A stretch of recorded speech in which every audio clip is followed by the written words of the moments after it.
Bonjour à tous, aujourd'hui nous allons parler de dissolution et nous allons apprendre à préparer une solution à une concentration donnée.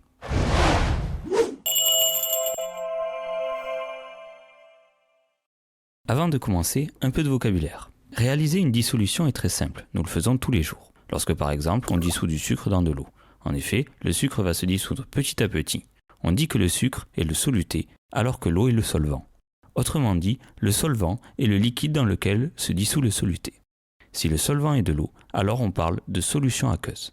Ici, comme le soluté est solide, on sait qu'au niveau microscopique, toutes les molécules de sucre sont organisées de façon compacte et ordonnée.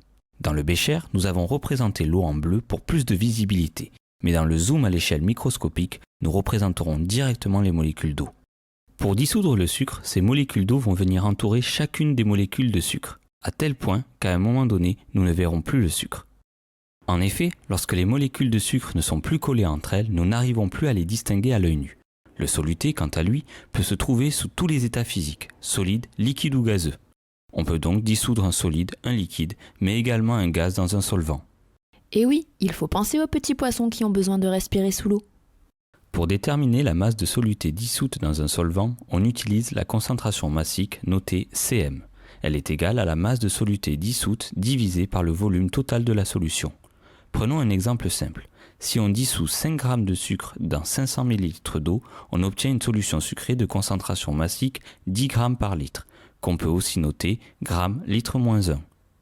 Dans le calcul, vous remarquerez qu'il faut convertir le volume de 500 ml en litres pour obtenir une concentration massique en grammes par litre. Maintenant, regardons comment préparer correctement une solution d'eau sucrée de concentration 2,5 g par litre. Disons que nous voulons préparer un volume de 100 ml de solution. Dans un premier temps, nous devons calculer la masse de soluté, ici le sucre, à dissoudre. Pour cela, utilisons la formule de la concentration massique, Cm égale m sur V. Comme nous recherchons la masse à mesurer, faisons passer le volume de l'autre côté de l'équation. La division devient une multiplication et on obtient m égale concentration massique fois volume. On effectue l'application numérique en pensant à convertir le volume en litres et on obtient m égale 0,25 g.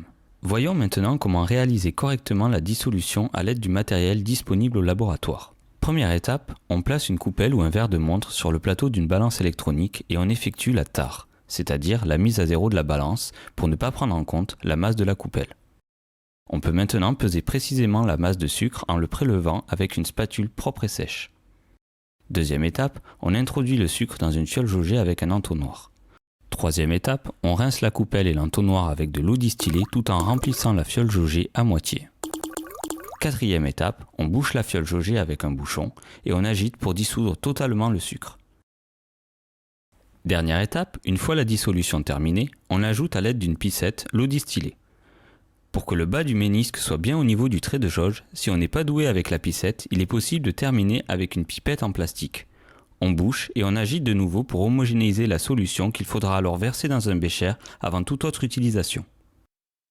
Bien, c'est à moi de prendre la parole, donc bonjour à tous, j'espère que cette vidéo vous aura aidé à compléter l'activité, et pour ma part, et au risque de répéter ce que vous avez déjà entendu, je voulais vous aider à compléter la synthèse. Donc la synthèse, qu'est-ce qu'elle vous raconte?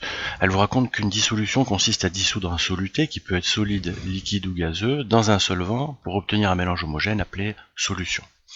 Donc lorsque le solvant est de l'eau, la solution sera dite aqueuse, c'est ce qui sera notre cas dans la plupart du temps, Ensuite, la concentration massique d'une solution représente la masse m en grammes de soluté dissous dans un volume V de 1 litre de solution. C'est pour ça que l'unité s'appelle gramme, un certain nombre de grammes pour 1 litre de solution. Je vous ai remis les 3 formules au tableau. Les 2 premières, vous les avez déjà vues dans la vidéo. La première vous permet de calculer une concentration massique en grammes par litre à partir de la masse en grammes et du volume en litres. Donc les unités sont importantes et si on ne vous donne pas des grammes mais des milligrammes par exemple, vous devez convertir en grammes et c'est pareil pour les litres. Vous pouvez avoir des centilitres, des millilitres. Avant d'appliquer la formule, vous convertissez en litres. La deuxième formule vous permet donc d'obtenir la masse de soluté à partir de la concentration massique et du volume que vous connaissez. Et enfin la dernière qui sera peut-être utile pour d'autres exercices, vous permet, à partir de la masse de soluté et de la concentration qui est connue, de calculer le volume de solution que l'on peut espérer. Voilà, je m'arrête là et je vous souhaite bon courage pour la suite.